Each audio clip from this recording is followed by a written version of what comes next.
In this video, we will learn how to create a shared calendar on Outlook. Let's get started. Here I am on my Outlook account. Let's go over there and click this calendar icon. You can see, the calendar is open. On the top bar, you can see the Share Calendar option here. Click over here.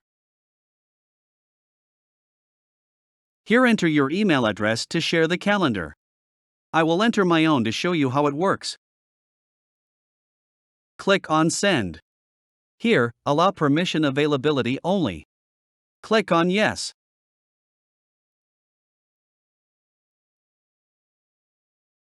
Let's go back to Inbox. Here you can see, I received an email. Here is an option to open this calendar. Click on it. Here are two calendars, and here is a shared one. This is how you can create a shared calendar on Outlook. I hope you learned something from this video. If you have any question, don't hesitate to comment down below. And thank you for watching.